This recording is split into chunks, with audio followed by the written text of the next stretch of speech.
Fue un asesinato brutal, frenético, lleno de lujuria. Cuando asesinan a una mujer casada, el marido es siempre el primer sospechoso. La gente me contó que era una especie de estafador, que siempre tenía alguna historia, siempre estaba metido en algo. Necesitaba ser el centro de atención. Fue un golpe del destino, se convirtió en parte de mi vida durante los siguientes 15 años.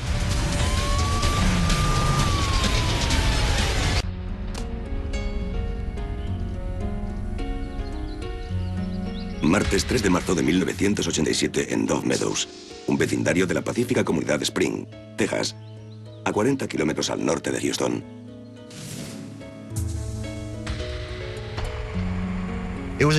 Era una mañana normal para Kathy Odom, una madre de 27 años. Estaba en casa con su hija Tasha y su bebé Sean. Cuidaba de sus hijos y cumplía con su rutina diaria, que incluía una llamada a su amiga Bonnie, a la que conocía desde niña. Hablaban casi todos los días acerca de lo que le pasaba a la familia, lo que ocurría en el barrio. Sobre el mediodía, Kathy se despidió porque tenía que preparar la comida a los niños.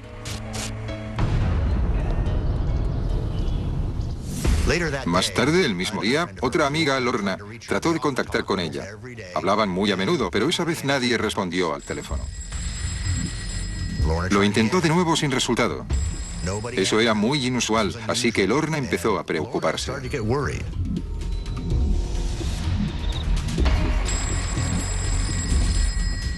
Esa tarde, Lorna Portland recibe por fin una llamada, pero no es de Kathy, sino de su marido, Mike.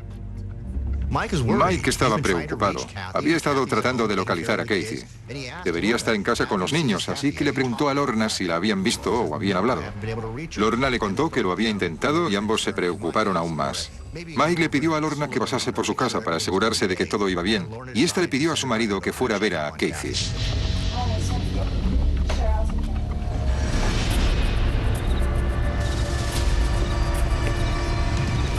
El marido, Gerald, llegó a casa y se percató enseguida de que algo iba mal. La luz del porche estaba apagada, todo estaba a oscuras. La televisión estaba encendida, pero no había ningún movimiento. No se oía nada, nadie abría la puerta. Se dio cuenta de que algo iba mal, así que corrió a una tienda cercana a llamar a la policía. A las 9 menos 20 de la noche, se persona en la casa un agente del departamento del sheriff del condado. Nos contó que fue a la casa, llamó a la puerta y nadie respondió. Miró por las ventanas, pero no pudo ver nada.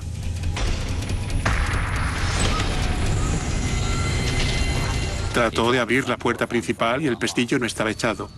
Entró, oía llorar a un bebé.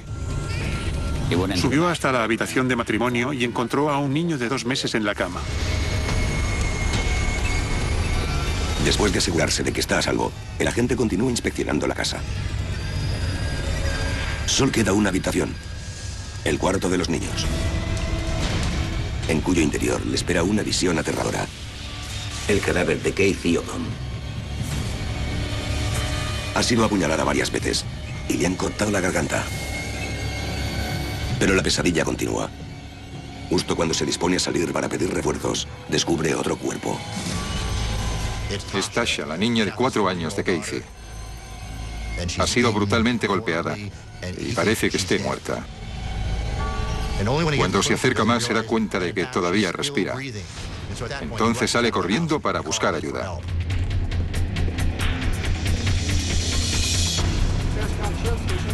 Fue un golpe del destino. Justo entonces yo estaba trabajando en la comisaría. Al recibir la llamada, siendo lo que era, me llamó la atención. Habían asesinado a una mujer en su casa y habían encontrado a sus hijos allí. Se convirtió en parte de mi vida durante los siguientes 15 años. La policía acude al domicilio y comienza a buscar pruebas meticulosamente. Incluso para los experimentados detectives de homicidios, resulta difícil creer que haya pasado algo tan terrible en Dove Meadows. La escena era horrible. Fue un asesinato brutal, frenético, lleno de lujuria. La habían apuñalado una y otra vez. El asesino estaba claramente fuera de sí. Una escena de pesadilla semejante no es propia de un vecindario como este. La división de identificación encontró manchas de sangre en la pared, las cortinas de la ducha y el asiento del retrete. Recogieron un cable atado a la muñeca derecha de Casey, que había sido cortado de una lámpara del cuarto. El departamento del sheriff trata de ponerse en contacto con Mike, pero su tienda de reparación de señales de neón está cerrada y no consiguen localizarlo. Las autoridades informan a los padres de Casey, Charlene y Frank Martin de que sus nietos han sido trasladados al hospital. Tasha sigue inconsciente, con graves contusiones en la cabeza. El padre de Casey Odom, Frank, me dijo que no sabían lo que estaba pasando. Estaban en el hospital y nadie les había dicho nada sobre el asesinato. No se enteraron hasta que lo vieron en las noticias. Así descubrieron que su hija había muerto. Frank es un hombre muy directo, muy de Oklahoma, pero me dijo que cuando vio las noticias lloró como un niño.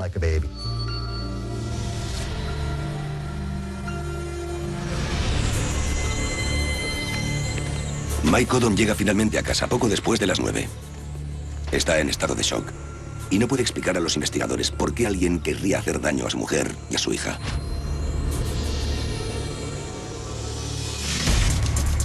La casa tampoco proporciona muchas respuestas. Aunque parece un ataque poco organizado, el asesino apenas ha dejado pruebas. Las huellas dactilares del picaporte no eran lo suficientemente claras. La sangre que se encontró por todas partes era de Casey. La búsqueda de pistas continúa en el depósito de cadáveres.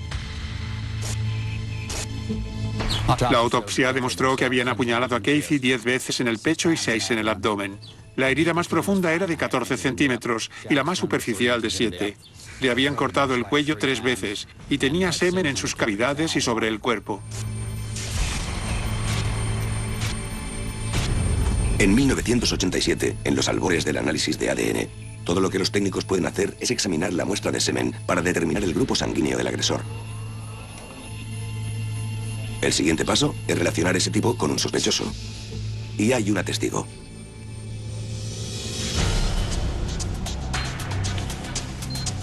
Intentamos hablar con la niña, Tasha, pero se limitaba a responder sí o no. No recordaba quién la había golpeado, ni quién había estado en su casa, como si estuviera bloqueada emocionalmente. Al final de la investigación preliminar, los detectives se preguntan: ¿le abrió la puerta a Casey a un lunático desconocido? ¿O hay un secreto más oscuro y sorprendente en la calle Golden Dove?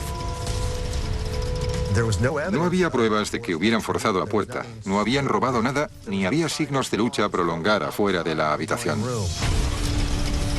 Los agentes que investigaban el caso llegaron a una conclusión. Podía ser que Casey conociera a su asesino.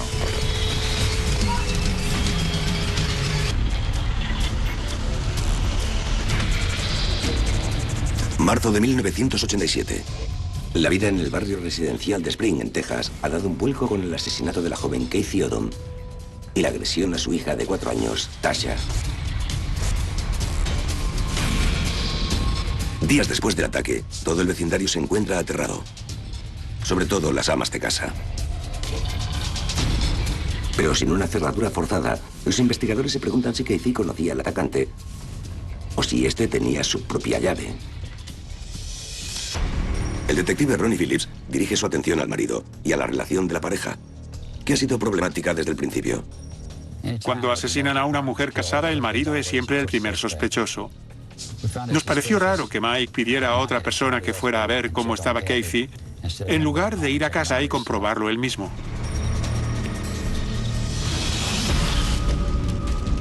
Por lo que me contaron sus amigos, cuando Casey empezó a salir con Mike, era una chica dulce e ingenua. Era popular, salía con la banda del instituto y según todas las apariencias estaba muy enamorada de él. Tenían una conexión muy fuerte y siempre estaban juntos. Para disgusto de la hermana pequeña de Casey, Shelley. De niñas, Casey y Shelley eran inseparables. Eran de esas hermanas que lo hacen todo juntas. Jugaban juntas, compartían experiencias. Estaban muy unidas y eso cambió cuando Casey conoció a Mike Odom.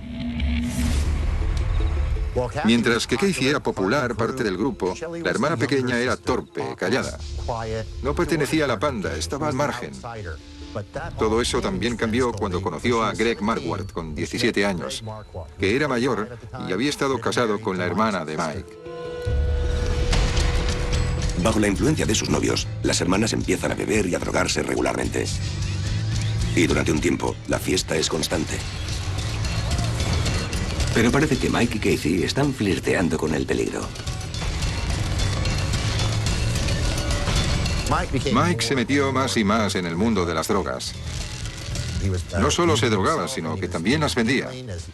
Pero un día, en 1977, se metió en un negocio por $450 de heroína, en el que resultó que el vendedor era un policía infiltrado, así que lo arrestaron.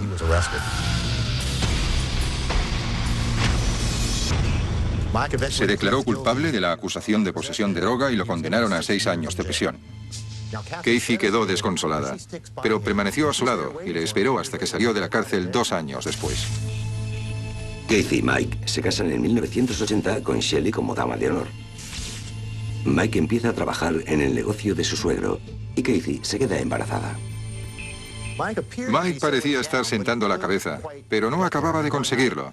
Una noche, conduciendo su deportivo, lo paró la policía y se dio a la fuga. Estaba drogado y comenzó una persecución con la policía por el oeste de Houston. Atravesó controles, ignoró las señales de stop y finalmente chocó contra un control policial. Sin embargo, Casey y Mike habían llegado a un punto de inflexión y su relación había cambiado. Estaban cansados del mundo de la droga al que habían pertenecido tanto tiempo. Casey especialmente estaba lista para dejarlo atrás. Habían decidido dar otro rumbo a sus vidas.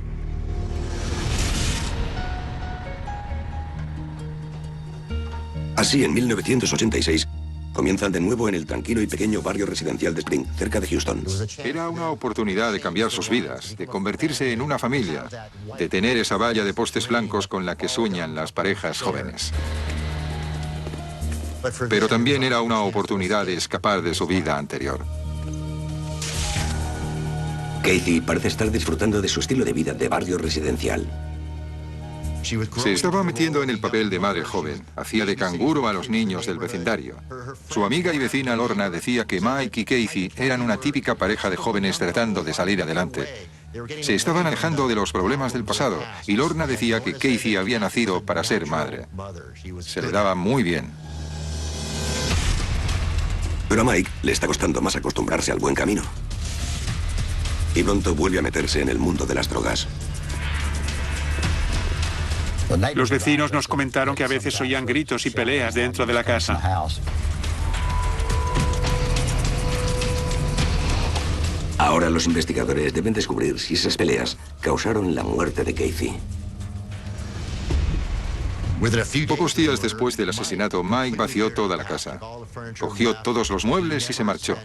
No volvió a pasar una noche allí. Nunca volvió a dormir en aquel lugar. Dijo que le resultaba imposible volver. Más tarde me confesó que se sentía como si hubieran quemado su valla blanca. Frank, el padre de Casey, no creyó la historia de Mike ni por un momento. Desde el principio le pareció sospechoso que se fuera sin más con todos los muebles. También pensaba que al hacerlo, había destruido pruebas que podrían haber ayudado a la policía. ¿Esconde Mike Cotton un terrible secreto? ¿O hay más en el asesinato de Casey de lo que parece a primera vista?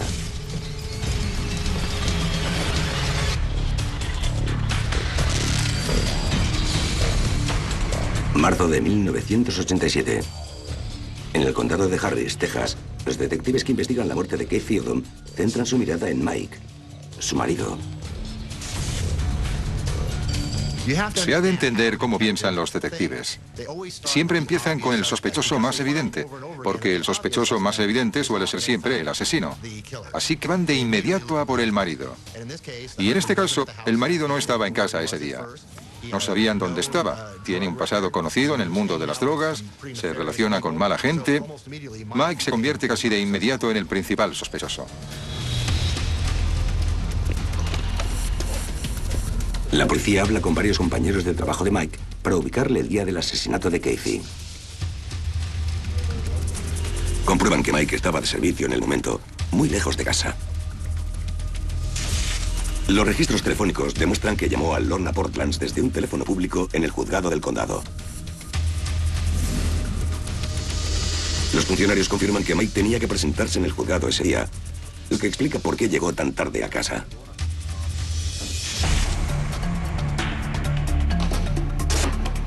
Mike no solo tenía una coartada, sino que se ofreció a pasar la prueba del polígrafo, la cual determinó de inmediato que estaba diciendo la verdad. Esta situación hizo que la policía se planteara que si de hecho Casey conocía a su asesino y no era su marido Mike, ¿a quién dejó entrar en casa ese día? Basándose en los interrogatorios a amigos y vecinos, existe otro sospechoso al que tomar en consideración. Alguien que conoce a Casey desde hace casi tanto como Mike. La antigua vecina de Casey, Lorna, cuenta a la policía que las semanas antes del crimen, Casey recibió una serie de llamadas obscenas que podrían haber sido de alguien muy cercano. Su cuñado, Greg Marquardt.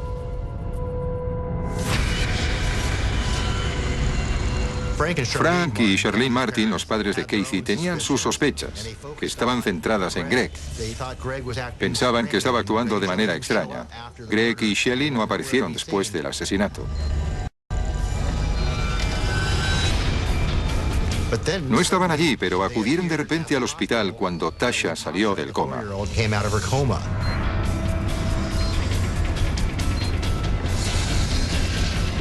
Mientras Tasha estaba ingresada en el hospital, sus abuelos Frank y Charlene estuvieron con ella. Mientras estaban allí, Greg Marquardt y su mujer Shelley fueron de visita. Y cuando Greg entró en la habitación, Tasha se asustó de inmediato.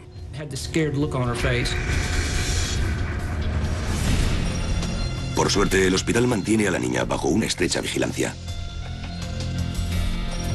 Temían verdaderamente que el agresor pudiera volver a por Tasha, ya que era el único testigo vivo del crimen. 2 noches después del asesinato, Greg y Shelley se presentaron en el hospital a las 2 de la madrugada, y Frank le dijo a la enfermera que no les dejara entrar. Empezando a sospechar, los investigadores piden al matrimonio Marquardt que acuda al departamento del sheriff para responder a algunas preguntas. Greg tenía una coartada. Contó a los investigadores que había llevado a su mujer Shelley a clase. La dejó allí y luego fue a recogerla.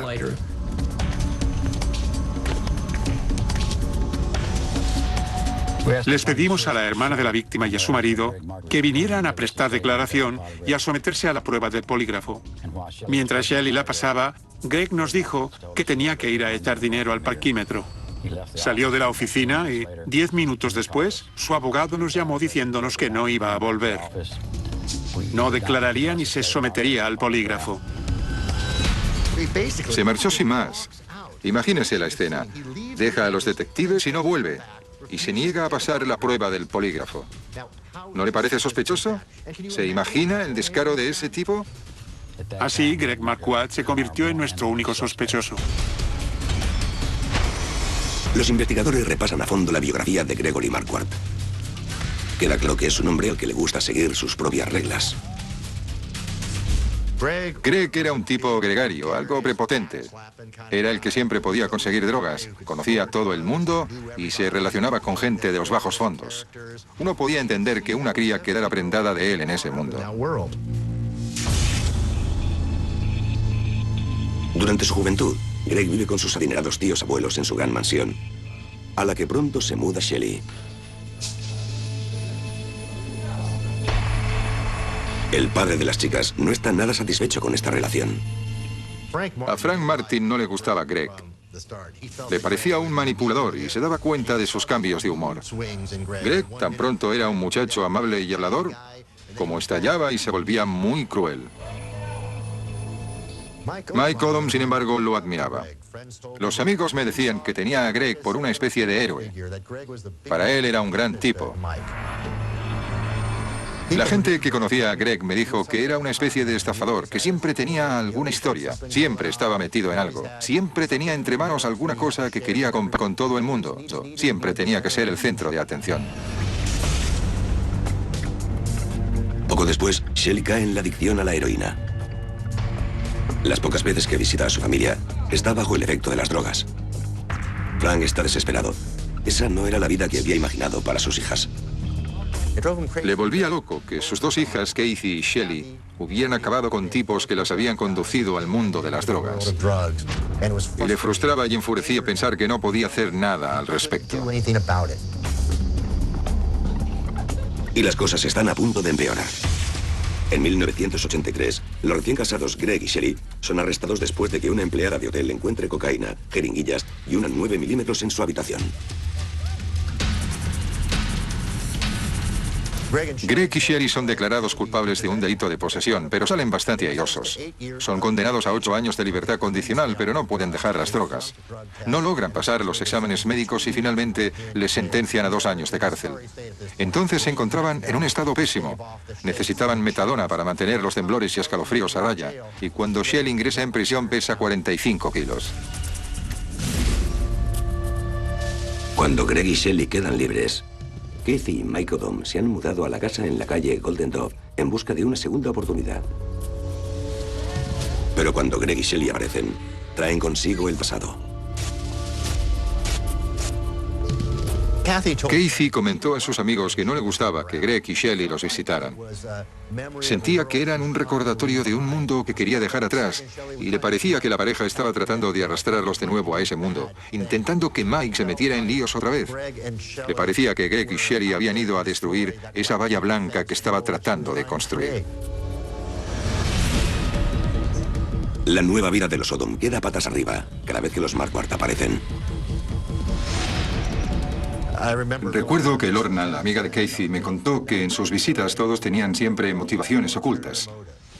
Shelley quería drogas, Mike quería simplemente salir de fiesta y Greg quería a Kathy.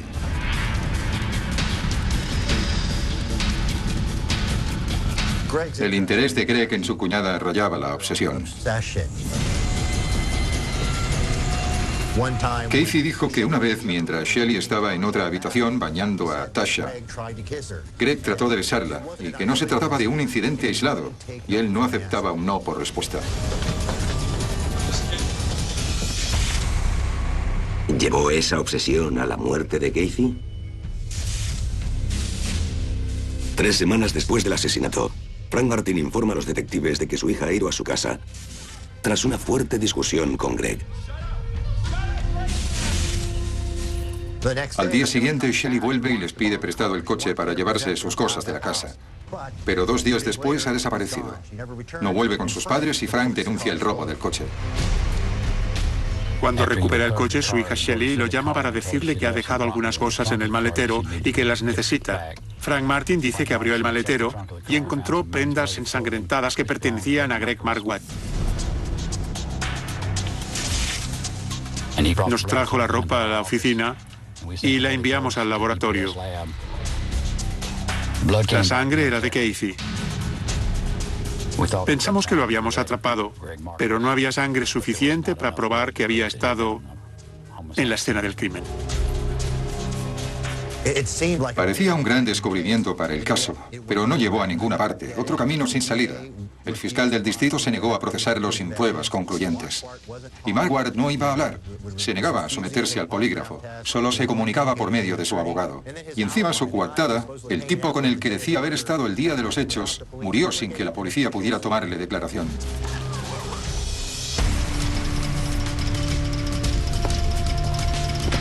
Sin testigos oculares, pruebas materiales, ni arma homicida, el caso se está estancando rápidamente. Pero Frank Martin no está dispuesto a permitirlo, aunque tenga que tomarse la justicia por su mano.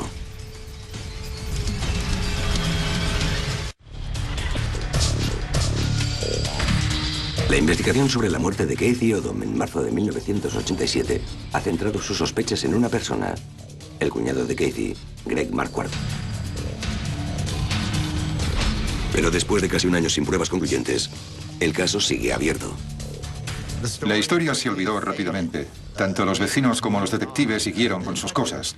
Afrontémoslo. Era tan solo otro asesinato sin resolver en una ciudad llena de crímenes sin resolver. La vida continúa en Spring, Texas, pero no para el padre de Kathy, Frank Martin. Frank Martin es un hombre duro, directo, que no se anda con tonterías. Estaba tratando de lidiar con la muerte de su hija desde el primer día. Estaba convencido de que los detectives del condado de Harris habían estado desacertados en su investigación. Creo que él mismo sería el primero en reconocer que no manejó bien el asunto. No podía controlar sus emociones ni aceptar el hecho de que su hija había sido asesinada y nadie había pagado por el crimen. Se dedicó a llamar a gente, insultó a los detectives, trató de llamar la atención sobre el caso de cualquier modo posible. En 1993, 6 años después del asesinato de Casey, el detective Harry Ficaris, el hombre que atendió la llamada en comisaría la noche del crimen, es asignado al caso reabierto. Cuando recibí el caso me senté y lo leí con mi compañero. Decidimos que había algunas pruebas que podíamos examinar de nuevo. Concretamente, las muestras de semen tomadas del cadáver de Casey Odom. Contábamos con nueva tecnología para el ADN. Pensamos que se podrían conseguir resultados si lo mandábamos al laboratorio. A principios de los 90, los avances en reconocimiento del ADN eran tales que podíamos amplificar el ADN encontrado e incrementar su sensibilidad de manera ingente, creando muchas copias de él. Una desventaja era que su poder de discriminación seguía siendo muy bajo, y éramos incapaces de demostrar que este perfil provenía de una persona concreta, única entre todas las demás. Tras semanas de espera, se revelan los resultados del análisis del semen. La coincidencia del ADN con el de Greg Marquardt se ha reducido a 1 entre 10.000. Pero para el fiscal aún no es suficiente. El detective Ficaris vuelve a lo básico, escudriñando el archivo una vez más, desesperado por encontrar una pista que se haya pasado por alto, que vincule finalmente a Marquardt con el crimen. Se centra en la mañana del asesinato. Sabíamos que Greg llevó a su mujer a clase y luego la recogió. Volvimos atrás para comprobar si ella estaba en clase, y así era. Y descubrimos que, aunque había ido a llevarla y traerla, había tenido tiempo de sobras para ir a casa de Casey y matarla. Así que nos propusimos interrogar de nuevo a los testigos. Primero fuimos a ver a Frank y Charlene Martin y les dijimos que queríamos hablar con Tasha. Decidimos llevarla a un hipnotizador forense, pensando que podría ayudarle a recordar lo que había ocurrido ese día. Y eso fue lo que hicimos. La puso en un estado de relajación total y, extrañamente, pudo recordar cosas que habían ocurrido justo después. Pero fue incapaz de acordarse de lo que sucedió aquel día. A pesar de los esfuerzos de los investigadores, la muerte de Casey Odom parece que está a punto de pasar a ingresar la lista de casos sin resolver, archivados en el almacén del departamento del sheriff. Aún así, Frank Martin continúa su cruzada personal para obtener justicia. Durante largo tiempo, la rabia y la amargura de Frank estuvieron dirigidas hacia Harry. Era su válvula de escape. Frank me contó que una parte de sí mismo había muerto cuando mataron a Casey y no podía superarlo. Sentía que parte de su vida se había detenido y necesitaba comunicarse, sacarlo fuera. Eso fue lo que hizo con Harry. Fue a él a quien acudió. Harry fue al que llamó y quien tuvo que lidiar con esa situación. Frank Martin era todo un personaje, por decirlo suavemente. Había días en los que yo era su mejor amigo y otros en los que me consideraba la persona más deplorable que hubiera existido jamás. Cuando reflexiono sobre ello y pienso en lo que yo hubiera hecho si hubiera estado en su lugar, creo que habría sido 100 veces peor que él. Tras perder toda su fe en la investigación oficial, Martin comienza a indagar por su cuenta. Empieza a seguir a Marquardt, esperando que su yerno cometa un tropiezo y proporcione la pista que resuelva el caso. Finalmente, Frank contrató a Greg en su empresa de señales de neón, pensando que es mejor mantener a los enemigos cerca. Y siempre creyó que algún día Greg se traicionaría y diría algo. Sentía que debía tenerlo cerca. Mientras Frank Martin hacía todo lo posible para convencer a la gente de que Greg había matado a Casey, su hija Shelly estaba de parte de su marido. Estaba muy a la defensiva. No cooperó con la policía y se negó a creer que Greg tuviera nada que ver con el asesinato. Parece que la ciudad de Spring, Texas, nunca sabrá qué pasó realmente con Casey Odom.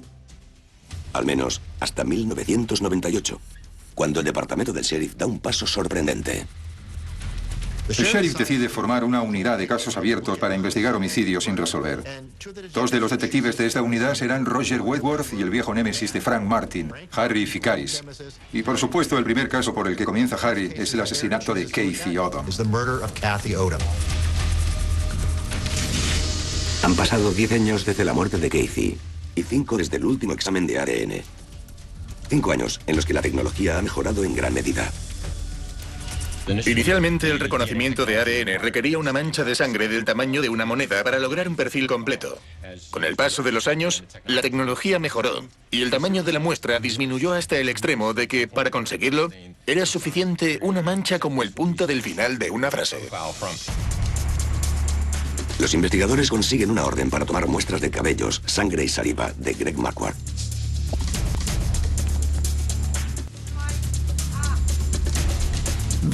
Cooperó sin problemas. De hecho, nos dijo que estaba ahí para cualquier cosa que necesitáramos.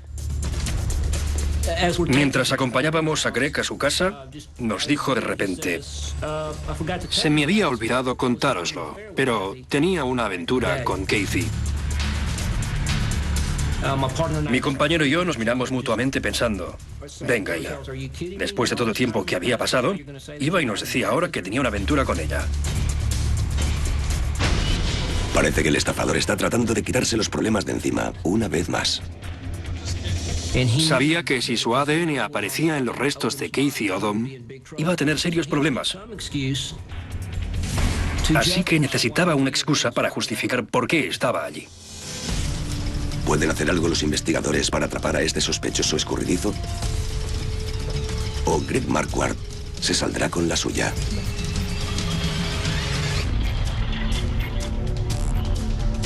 Diez años después del asesinato de Casey Odom, los investigadores han topado con un nuevo obstáculo, aunque tienen a un probable sospechoso y acceso a nueva tecnología.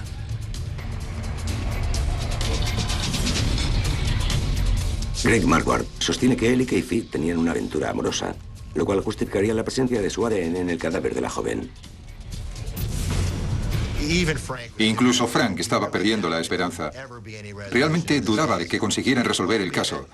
Y me contó que muy en el fondo había considerado seriamente matar a Greg, pero solo si podía encontrar pruebas concluyentes de que él lo hizo.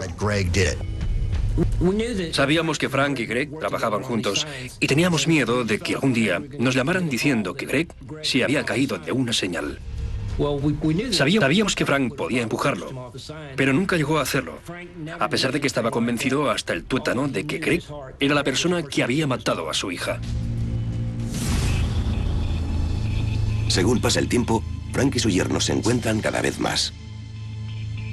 Frank y Sherlyn decidieron que querían que Shelly volviera a entrar en sus vidas.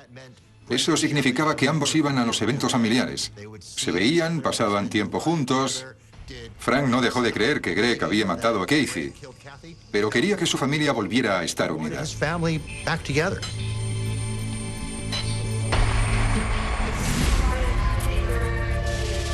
En el 2002, Greg Marquardt celebra su cumpleaños. Hace 15 años del brutal homicidio de Casey. Para Greg, el asesinato de Casey era algo del pasado. Había seguido adelante, se iba de crucero con Shelly. Seguramente pensaba que se había librado.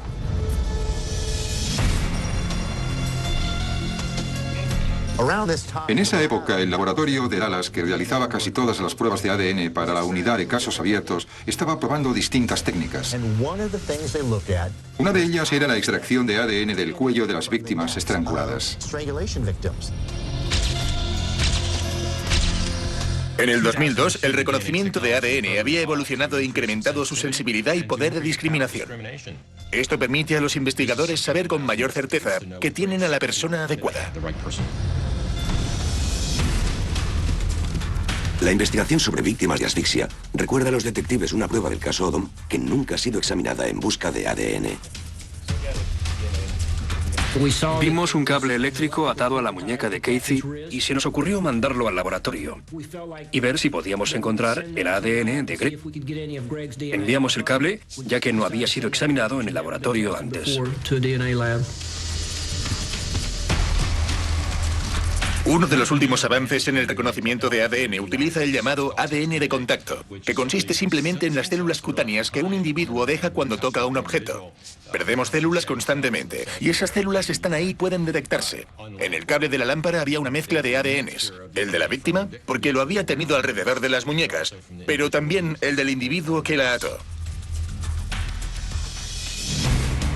Todavía recuerdo el día en que recibimos la noticia de que existía una coincidencia, de que teníamos el ADN de Greg McGuard mezclado con la sangre de Casey. No puedo describir cómo me sentí cuando me enteré. ¿De qué otra manera podría haber llegado el ADN de Greg Marquardt al cable atado a las muñecas de Casey?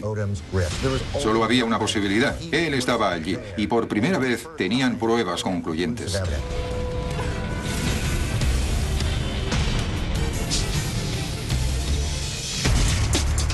18 de diciembre de 2002. Tras 15 años de callejones sin salida y retrasos frustrantes, los detectives Picaris y Wedgeworth detienen a Greg Marquardt por el asesinato en primer grado de Casey Odom. Todavía recuerdo la sensación que tenía de que le iba a dar a Frank Martin el mejor regalo de Navidad de su vida.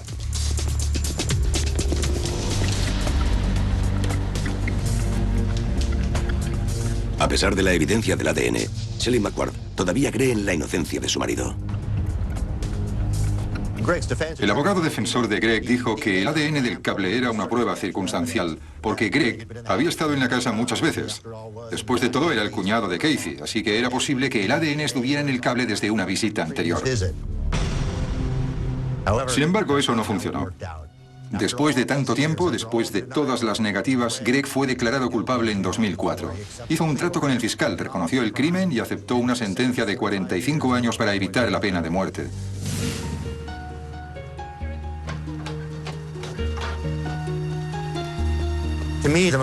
Para mí, la parte más fascinante de la historia siempre ha sido que más o menos todo el mundo sabía quién había matado a Casey Odom.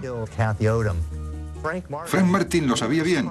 Él siempre creyó que Greg Marquardt la había asesinado. Pero Greg no desapareció, siempre estaba allí, junto a la vuelta de la esquina, trabajando con Frank.